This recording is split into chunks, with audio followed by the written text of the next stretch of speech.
Ela estava no trabalho, quando ela recebe uma mensagem. Quando ela abre essa notificação, está lá escrito: "Fazendo o que você deixou de fazer". E logo em seguida uma foto, uma desconhecida e ao lado o seu marido na sua própria cama. Essa é mais uma história de uma mulher que ela foi traída repetidas vezes, humilhada, mas ela teve a coragem de dizer: "Eu não volto mais". E ela vai deixar uma lição muito grande para todas nós de amor próprio, força e dignidade, mesmo depois de ser destruída emocionalmente. Então vamos assistir até o final essa história. Se inscreva no canal, compartilha, comenta, quantas vezes você quiser, tá? E eu vou deixar mais uma pergunta. O que você faria se você passasse por algo parecido? Então, deixa aí no seu comentário o que você faria, ok? Vamos lá para o nosso relato de hoje.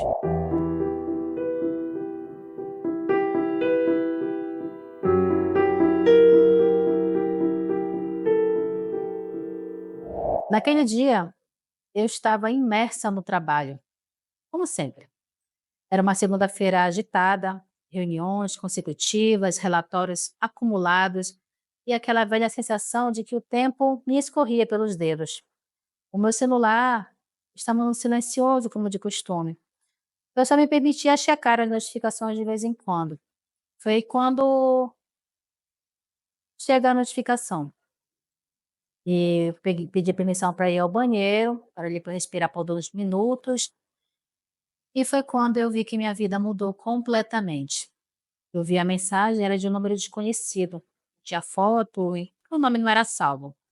E quando eu abri, estava lá, fazendo o que você deixou de fazer. Não se preocupe, está sendo bem cuidado. E embaixo daquelas palavras frias e calculadas tinha uma foto, uma mulher deitada na minha cama e ao lado dela o meu marido, dormindo como se estivesse no lugar mais seguro do mundo. As cobertas estavam bagunçadas e o sorriso dela era como se fosse de alguém que tivesse vencido uma batalha, uma vitória pessoal. Meu coração disparou, minhas mãos começaram a tremer e por um instante eu perdi o chão. Eu li e reli aquela mensagem várias vezes, esperando que meu cérebro encontrasse outra explicação, mas não havia. E o nome que apareceu em seguida foi Eliane. Eu nunca tinha ouvido falar dela, mas ao que tudo indicava, ela me conhecia muito bem. Nos minutos seguintes vieram outras mensagens. Ela dizia que não queria esconder mais nada, que estava cansada de ser a outra e que eu merecia saber. Mas a forma como ela falava não era empática, não era de quem se compadece. Ela era sarcástica, provocativa. Ela jogava as palavras como facas. Você vive só para o trabalho, não dá atenção para ele, não dá prazer para ele. Você tem mais é que ser chifruda mesmo. O homem que você ignora é o mesmo que me procura. E eu não aguentando ver aquilo, bloqueei para fugir de uma realidade que eu não queria enxergar. Eu fiquei ali paralisada por minutos. O banheiro virou um refúgio de lágrimas contidas. Eu não sabia se eu gritava, se eu ligava para ele, se respondia a ela. Parte de mim querer ir embora e fingir que nunca tinha visto aquilo. A outra parte queria desmascará-lo ali mesmo, e até lá encará-lo na frente de todos. Mas eu não fiz nenhuma dessas coisas. Eu limpei o rosto, saí do banheiro e voltei para minha mesa como se nada tivesse acontecido. Por fora, eu era a mesma, mas por dentro tudo estava desmoronando. Durante o restante do expediente, eu mal conseguia raciocinar. Eu vivia cada conversa recente com meu marido, cada desculpa por estar cansado, cada vez que ele saía dizendo que ia resolver algo na rua. Eu comecei a montar o quebra-cabeça, as ausências, as mudanças de humor, o distanciamento, mas o pior de tudo era a culpa, porque no fundo, parte do que ela dizia era verdade. Eu tinha me entregado demais para o trabalho. A nossa vida íntima estava quase nula. As conversas eram sobre contas mais do que conta do que sobre sentimentos. Mas isso não justificava uma traição, mas criava um espaço perigoso onde a frustração crescia em silêncio. E ele nunca falou sobre isso comigo, nunca disse que estava insatisfeito, nunca me pediu ajuda. Simplesmente procurou fora o que não tinha mais dentro de casa. E agora eu era a última a saber. A mulher que dormia ao lado dele todos os dias e que ao mesmo tempo estava tão longe. À noite eu não voltei direto para casa. Estacionei o carro numa rua deserta. Foi quando eu comecei a chorar. Chorei como há anos eu não chorava, de cansaço, de raiva, de frustração. Mas não era só por ele, mas principalmente por mim, por eu ter me esquecido durante tanto tempo, por eu ter me apagado em nome de uma carreira, de uma casa e de uma rotina que me consumia. E agora eu estava ali.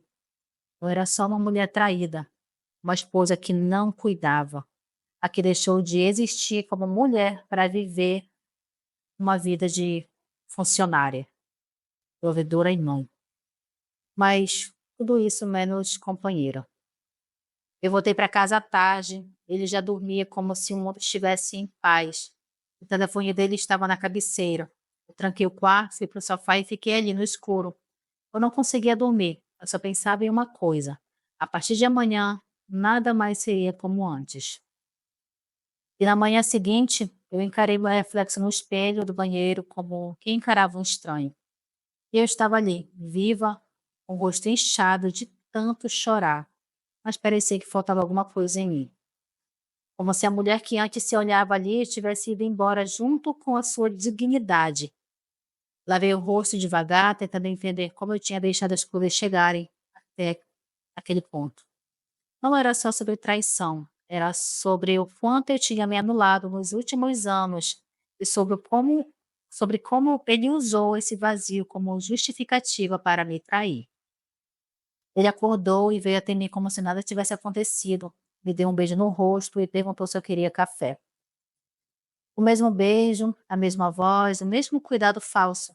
E eu disse que não. Eu fiquei observando cada movimento dele como um misto de desprezo e incredulidade. Como é que ele conseguia seguir agindo como se fosse o mesmo marido de sempre? Como ele conseguia dormir naquela tranquilidade toda depois de tudo que ele fez com a outra? E como é que ele voltava para minha cama depois de tudo aquilo? Eu me perguntava se ele estava mesmo arrependido ou só estava confortável demais para se importar. Eu esperei ele sair para o trabalho e desbloqueei o celular dele.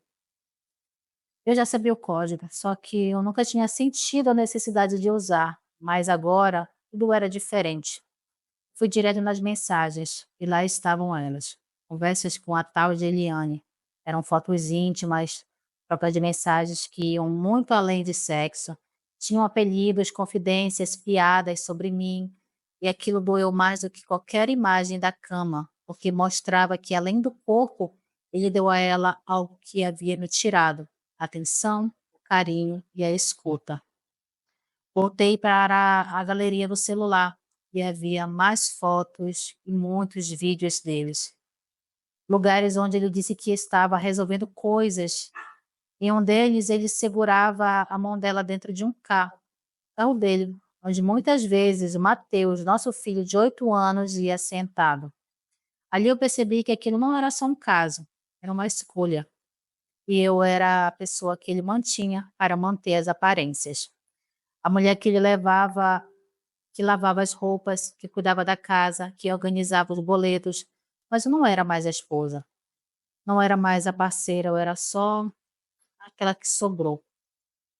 O choque me consumiu por horas. Cada mensagem era uma facada. Cada declaração que ele fazia para ela me lembrava do silêncio que ele me oferecia em casa e das vezes que ele evitava os meus toques, de como sempre eu que tentava me aproximar. Ele dizia que estava sempre cansado, que estava estressado. E agora eu sabia o porquê. Porque o desejo dele estava em outro corpo, porque a prioridade dele era outra cama, e pior, era uma outra mulher. Eu não consegui trabalhar naquele dia. Liguei dizendo que estava passando mal, e realmente era verdade. Meu corpo doía como se eu tivesse apanhado. A minha mente não desligava, me fuçando mais, indo atrás de redes sociais. E eu encontrei, ela era muito bonita, ela era mais jovem, cheia de fotos provocantes. Em algumas legendas antigas, ela deixava recados que agora eu entendia. Recados, legendas como: ele prefere o que é de verdade. Ou, quando você não cuida, alguém cuida. Ela estava falando de mim, rindo de mim, e ele era o combustível. Naquela noite eu não encarei ele. Jantei sozinha, deitei bem antes e me cobri até o pescoço e fingi que dormi. Ele chegou tarde, foi direto para o banheiro, tomou banho e depois ele deitou ao meu lado como se tudo estivesse bem. Eu só pensava em como alguém consegue dividir a vida com você durante anos e ainda assim mentir, olhando nos seus olhos. O meu peito estava sufocado, mas o pior de tudo não era o que ele fez. Era perceber que por muito tempo eu também deixei de me enxergar. E naquele momento, deitada ao lado do homem que eu dormi tranquilamente após me trair, eu entendi que não dava mais. Não havia mais como fingir ou fugir daquela situação. Eu precisava me levantar dali, mas não apenas daquela cama, mas da vida que eu tinha deixado ser destruída sem perceber. Então, no dia seguinte, eu acordei antes do sol nascer. Eu me sentei na beira da cama e fiquei ali por longos minutos. O quarto ainda estava escuro, estava silencioso, e ele ainda dormia como se tudo estivesse normal. Eu, por outro lado, sentia meu peito ardendo. Havia algo queimando dentro de mim, algo que dessa vez não era tristeza, nem insegurança, era raiva, era indignação. Era um grito que crescia preso na garganta há anos e ele precisava sair. Eu preparei o café, arrumei a mesa como qualquer manhã, né, qualquer. Fiz tudo com calma de quem sabe que porque já sabia que o que estava por vir. Ele apareceu na cozinha com a camisa ainda aberta, bocejando, e sentou-se à mesa. Perguntou se eu tinha dormido bem. A audácia dele me dava náuseas. E eu respondi com uma pergunta: você ama a Eliane? O silêncio que se seguiu foi a confissão mais alta que eu poderia ouvir. Ele gaguejou, tentou disfarçar, disse que não entendia a pergunta. Isso aqui, homem cínico, né? Mas quando mencionei o nome dela, a cama, a foto, as mensagens, por fim, as palavras dela, fazendo o que você deixou de fazer. Ele parou. Ficou completamente branco, desviou o olhar, tentou me fazer acreditar que era apenas uma fase. Foi um erro, uma tentação, um momento de fraqueza. Mas eu não queria desculpas. Eu queria apenas a verdade. E ali naquele instante, eu vi que nem isso ele era capaz de me dar. Você não me traiu ontem, você vem me traindo há muito tempo. Primeiro emocionalmente, depois fisicamente. A Eliane só apareceu para fazer o que você já vinha construindo há meses, destruir a gente. Eu disse isso olhando nos olhos dele, e pela primeira vez em muito tempo eu estava falando por mim, não como esposa, mas como mulher. E ele não tinha mais onde se esconder. Ele tentou me culpar, disse que eu vivia ocupada, que o casamento estava frio, que eu não dava mais atenção e que ele se sentia sozinho. A velha cartilha, né, do homem traidor. Joguei a xícara vazia na pia e disse: você teve 1000 chances de me chamar para conversar. Preferiu calar e procurar colo em outra cama, ou no caso, na minha cama muitas vezes. E agora quer me fazer acreditar que a culpa é minha? Você é um covarde. Pior, você é um egoísta. E a discussão se estendeu. Ele implorava por perdão e aquela voz baixa ali, ensaiada, de quem não sentia um pingo de remorso, mas o medo de perder o conforto. Eu nunca pensou no que me causaria, apenas no que perderia se eu saísse daquele relacionamento. E foi ali que eu entendi. Eu não era mais a mulher dele. Eu era o lugar seguro que ele mantinha enquanto se alimentava de aventuras por fora. Eu terminei o café, peguei a chave do carro e disse que eu ia sair. Eu precisava de tomar um ar, que eu não sabia se voltaria para casa naquele dia. Ele tentou me impedir, mas eu fui mesmo assim. E pela primeira vez, saí sem me explicar. Saí assim da a famosa satisfação. E aquilo foi libertador para mim. Eu sentei no banco do carro, respirei fundo e chorei de novo. Mas dessa vez não era um choro de desespero, era o choro de alguém que sabia que não podia mais viver naquela situação ou naquela prisão emocional. Eu dirigi sem destino, estacionei perto da praia e fiquei ali olhando o mar por horas. Eu pensei em tudo, no quanto eu me doei, no quanto eu me apaguei e no quanto ainda havia vida em mim. E pela primeira vez eu entendi que continuar com ele era continuar me traindo e que a única fidelidade que eu devia dali em diante era para mim mesma. Eu voltei para casa no final do dia e o silêncio na estrada me fez pensar em tudo que ainda precisava ser dito. Eu sabia que fugir não era o suficiente. Aquela história precisava de um fim, mas um fim dito em voz alta, sem disfarces. Eu entrei pela porta da sala e me encontrei sentado no sofá. Ele estava de cabeça baixa, como um cachorrinho quando ele te repreende, né? Coloca o rabinho entre as pernas e fica ali quietinho, né? Esperando a dona vir acariciar.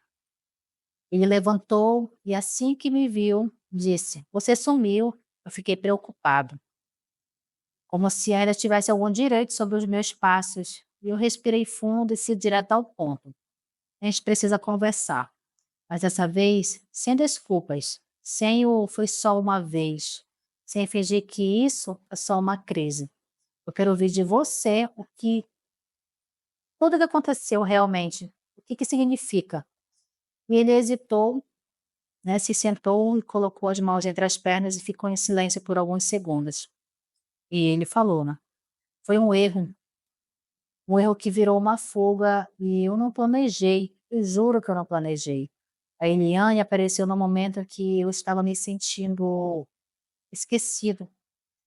Você vivia cansada, estressada, distante, e a gente quase não se tocava mais. E eu tentei conversar, eu tentei me aproximar, mas você sempre estava ocupada. E eu interrompi, dizendo que não. Você tentou se aproximar quando? Porque tudo que eu vi você foi se calando, se afastando e me olhando com indiferença. Você queria que eu adivinhasse o que você sentia? Que eu parasse a minha vida inteira para suprir as suas carências? Você nunca teve coragem de verbalizar, de conversar. Ele só balançou a cabeça e começou a ficar visivelmente irritado.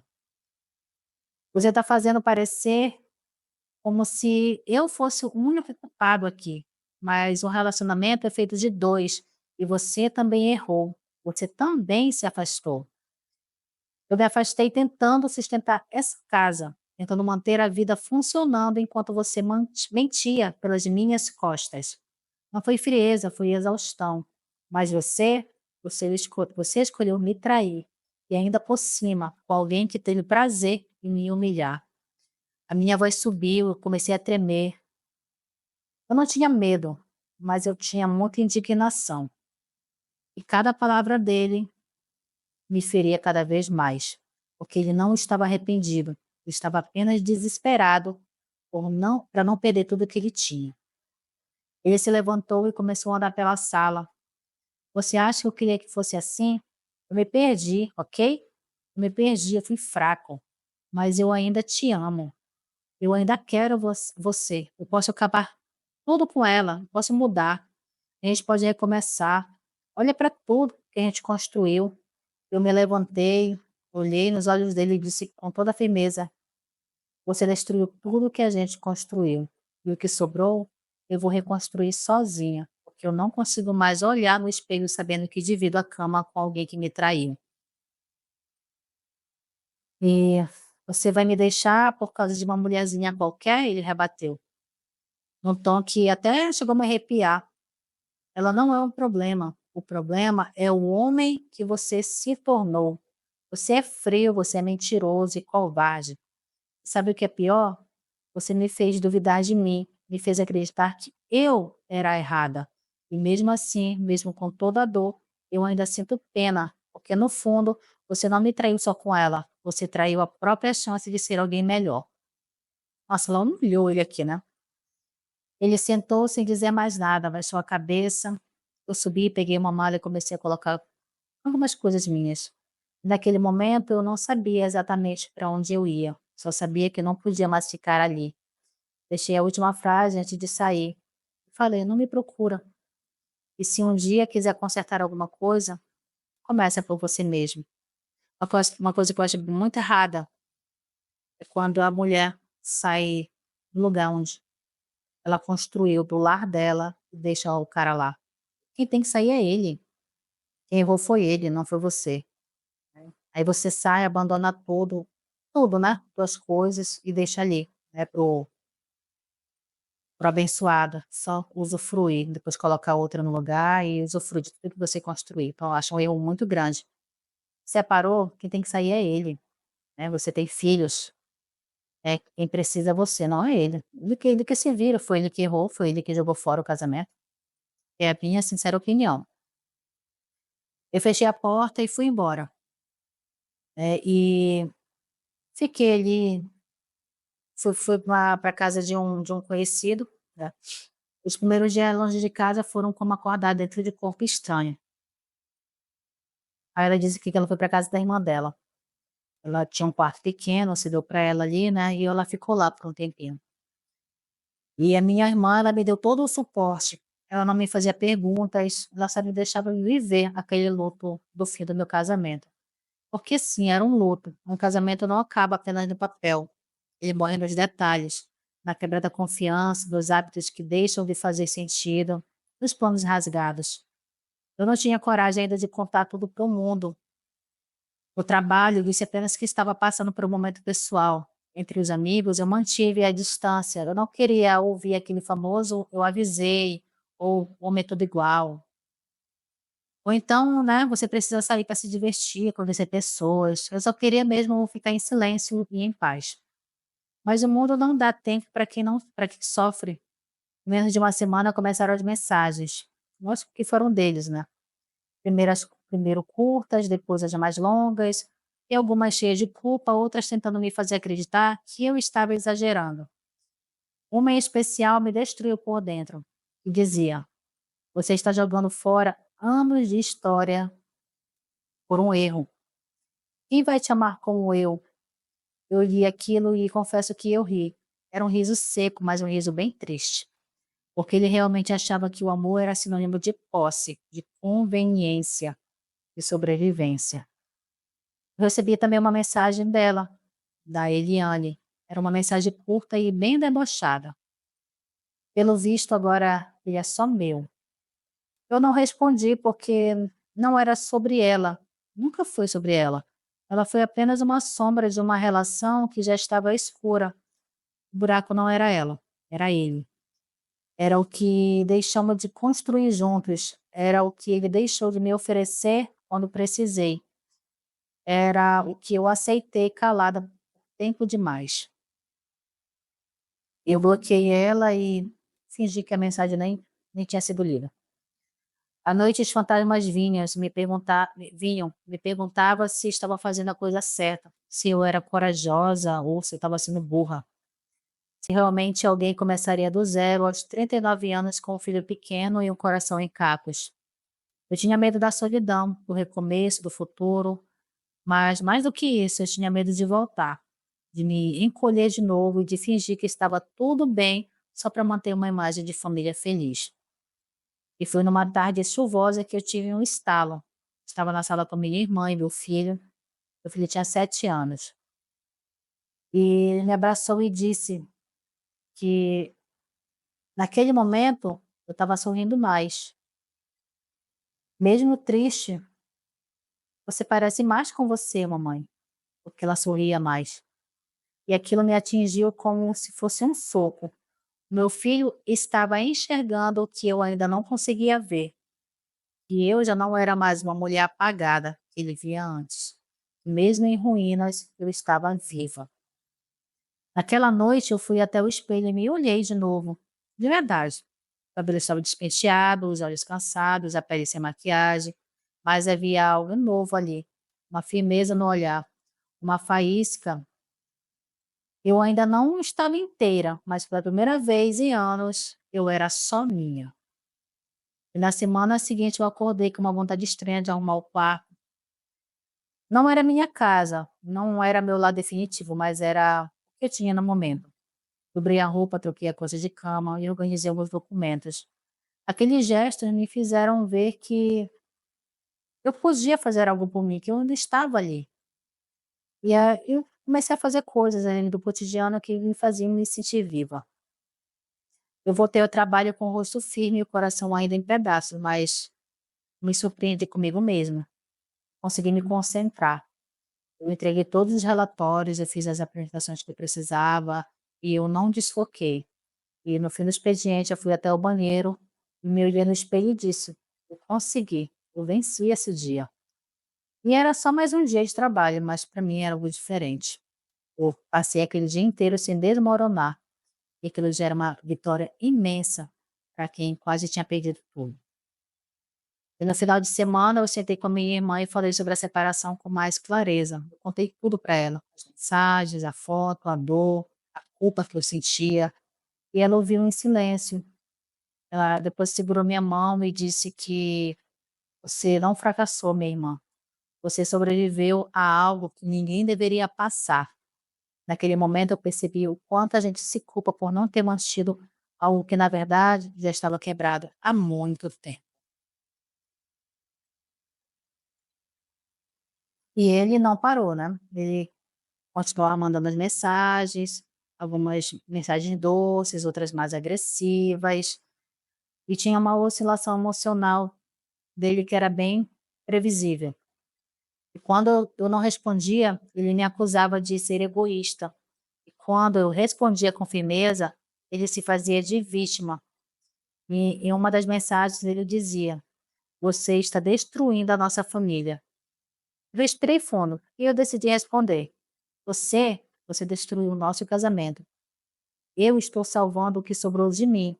Depois disso, eu comecei a silenciar o celular. E foi ali que eu entendi que meu valor não estava no quanto eu era amada por ele, e sim no quanto eu me permitia ser respeitada. Eu comecei a planejar uma nova fase da minha vida. Não era sobre encontrar uma outra pessoa, era sobre encontrar a mim mesma. Voltei à academia, voltei para terapia, retomei contatos com os amigos antigos. Eu me dei pequenas permissões, né, como jantar sozinha, cortar o cabelo, ir ao cinema sozinha com meu filho. E em uma dessas noites de silêncio, olhando meu filho dormindo, eu percebi que eu estava reconstruindo a minha vida com pedaços que ele deixou para trás. Mas agora esses pedaços eram meus e ninguém mais teria o direito de quebrá-los. Então, passou-se um tempo, e num sábado à tarde, eu estava na cozinha da minha irmã preparando um bolo com meu filho. Foi quando o telefone toca. E era ele. Pedi que minha irmã não abrisse, mas ele insistiu, tanto que acabei cedendo. E eu fiquei ali em pé na garagem, com os braços cruzados, e ele encostado no carro, com o mesmo olhar batido que tentou usar como arma, né, para me quebrar. Só que agora eu não era um alvo tão fácil assim. Ele falava: "Eu só quero conversar".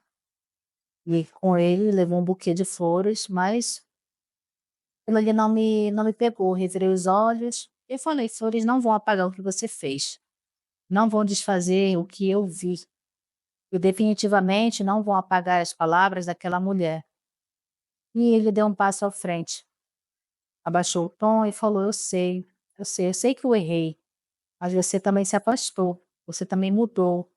Eu senti a sua ausência e eu estava tão carente, ela apareceu na hora errada". Olhei para ele por alguns segundos. "Você quer falar sobre carência?" E eu: "Você acha que eu não me sentia sozinha quando eu dormia ao seu lado? Eu era completamente ignorada. Você acha que eu não chorava no banho porque não sabia como te alcançar? A diferença entre nós é que eu lutei, eu tentei, e você simplesmente me traiu". com o corpo e com o silêncio. Ele tentou se justificar mais vezes e mais vezes, como eu não quero perder nossa família, estou disposto a mudar. Jurou, fez juras e juras, dizendo que tinha até terminado, né, com a tal da Eliane. E disse que me amava, que queria mais uma chance, mas eu respirei fundo e disse que a mulher que ele amava não existia mais, né. E ele falava que eu só queria voltar para casa, que a gente tinha uma história, mas ele insistiu de inúmeras formas, mas aquilo ali não tinha mais volta, né. Eu tive coragem de dizer que eu não iria mais voltar para aquele relacionamento, porque aonde era para ela se sentir segura, ela não sentia mais, né, sentia mais que aquilo ali era o lar para ela. E ele abaixou a cabeça e pela primeira vez entendeu que as flores não iam mais funcionar. E o charme que antes me dobrava, não tinha mais espaço ali. E eu continuei. Eu falei: "Você não precisa mais me ligar, nem vir aqui. A única coisa que a gente ainda divide é o nosso filho. E ele não merece crescer vendo um pai manipulador, tentando reconquistar uma mulher que ele destruiu". Eu fui embora e o que dói em você agora é que eu não vou mais voltar. Pior coisa para um homem manipulador é perder, né, a sua presa. Ficam desesperados, mas ainda bem que ela teve forças de dizer não. E no momento ele ficou em silêncio por longos segundos e depois, sem dizer mais nada, entrou no carro e foi embora. Eu subi as escadas sentindo o coração bater forte, não por ele, mas por mim, porque pela primeira vez eu havia me defendido. Eu não precisei gritar, eu só precisei dizer a verdade. Aquela que por anos eu engoli em nome de um amor que nunca foi recíproco. Naquela noite eu fui dormir com um alívio estranho. Ainda havia dor, lógico, né, mas havia, acima de tudo, a certeza de que eu jamais voltaria para o lugar onde eu precisei implorar por respeito. Então os meses se passaram e eu comecei a levantar, me refazer de novo. Não era uma vida plena, mas é aquela que eu conseguia e ela parecia real. Eu tinha paz, tinha o silêncio, tinha o autocuidado e eu tinha principalmente meu amor próprio sendo reconstruído com muito esforço. As pessoas começaram a me perguntar se eu estava pronta para um novo amor. As amigas queriam me apresentar pessoas, né? A terapeuta perguntava se eu estava aberta para me conectar com outra pessoa. E, de coração, a minha resposta era sempre a mesma: não agora. E pela primeira vez em anos eu estava escolhendo viver uma relação comigo mesma. E essa era a mais difícil de todas, mas também a mais verdadeira. Ele ainda tentava contato. Vez ou outra ele ligava, tentava ir lá me ver, mas estava mais espaçado, mais contido. Mas eu mantinha o limite. Educadamente, eu era bem firme com ele. O tempo me ensinou que o perdão nem sempre é reconciliação. Às vezes, perdoar é simplesmente parar de carregar alguém nas costas. E foi isso que eu fiz. Deixei ele no passado, com tudo que representou de bom e de ruim, e eu segui a minha vida. Lógico que eu tive recaídas emocionais, claro. Dias em que a solidão doía muito, momentos em que o medo do futuro tentava me sabotar, mas nessas horas eu me lembrava de onde eu vim, o que suportei e de quantas noites eu chorei em silêncio enquanto eu fingia que estava tudo bem. E isso era o suficiente para me manter firme. Eu não queria voltar para aquilo e nem merecia. Nem sempre a gente precisa ser forte, né? Às vezes precisa ter o sofrimento, precisa ter aquele luto ali do casamento. E lógico que você vai ter inúmeras caídas emocionais aqui, recaídas emocionais, como a nossa vítima falou aqui, mas aquilo ali era como se fosse um gatilho para que ela nunca mais voltasse para aquilo que feriu ela. E a gente precisa disso também, sempre relembrar, né? Onde eu estava antes, aquilo que me feriu, será que realmente eu quero aquilo? Não, quero continuar onde estou agora e é daqui para frente. Mas lógico que sempre vai ter essas recaídas. Hoje eu olho para mim mesma com mais ternura, eu não me cobro tanto, eu não me acelero como antes. Eu aprendi a respeitar o meu ritmo, os meus limites e até os meus vazios. Isso me fez entender que estar sozinha não é sinônimo de fracasso, é sinal de liberdade. E eu não quero mais um relacionamento. Eu queria a paz. Queria um lar que fosse leve, um espelho que refletisse quem eu realmente sou, não quem eu precisei ser para manter alguém por perto. E se alguém me perguntar se eu ainda acredito no amor, lógico, a resposta é sim, mas não a qualquer custo. Eu acredito no amor que constrói, que respeita, que soma. E enquanto esse amor não chegar, e se é que vai chegar, lógico que vai chegar, chega para todo mundo, tá? É só você não se fechar, né? E ela fala: "Enquanto ele não chegar, eu sigo aqui, me bastando, me curando, me erguendo todos os dias, porque no final das contas, o maior amor da minha vida sou eu mesma". Que bom, que bom que ela teve coragem de se reconstruir, né, não estar fechada para um novo relacionamento, isso é muito importante, porque nem todos os homens são iguais, né, tem homens que realmente sabem dar valor, que estão na nossa vida para somar ali, para crescer junto com a gente, não ao contrário, né. Tem relacionamento que só suga, que só debilita, que só te apaga. E isso não é um casamento feliz, é um casamento só por conveniência. Então eu espero que vocês tenham gostado do relato de hoje, né. É uma história triste que nenhuma mulher merece passar. E se você está vivendo algo parecido, coloca nos comentários o que você faria nessa situação. Como você reagiria, né. Então, vamos aqui aguardar os comentários de vocês. E até o próximo relato. Tchau, tchau.